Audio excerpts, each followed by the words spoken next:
Since I was in Iowa, since we last spoke just a few months ago, the herd has really thinned out. I mean, Tim Scott dropping out, that was a surprise. I remember when you and I were messaging about that, we were shocked. Doug Burgum dropped out, amongst others.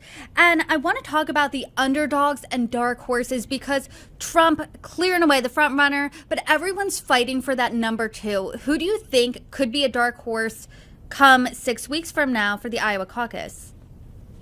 Look, anything can happen. Even Nikki Haley in the last couple of weeks has really come up through the ranks. I mean, she was always kind of a middle ground person, keeping her numbers decent, but not really pulling ahead. And I think that last debate really had her performing well.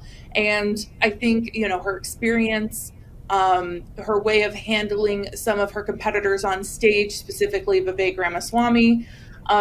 But if we look at some of the other people, I just want to call out Chris Christie hasn't even shown up in the state, to my knowledge.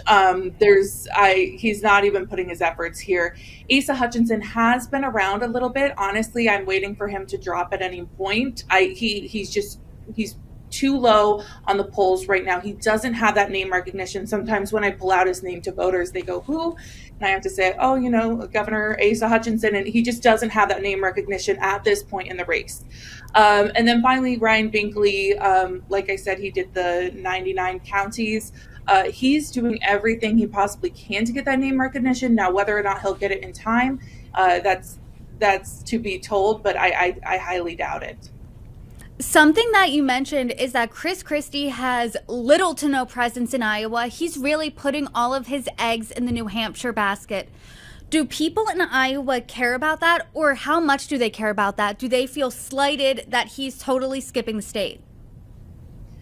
I don't think anybody I've spoken to really has Chris Christie on their radar. I have not had a single person tell me that Chris Christie is who they are interested in voting for, partially because he hasn't shown up. Really, we weed out here in Iowa, we weed out the people who are, taking this seriously. And I think a lot of people feel like this is just a campaign to go against Trump. This isn't him actually trying to run for president. It's him trying to find a platform to talk about Trump, which we see in almost every single debate, which, speaking of, there's another one tonight, and to be told whether we'll hear more of that message. But yeah, I don't think a lot of people have Chris Christie on their radar, and I think that's going to hurt him in the long run.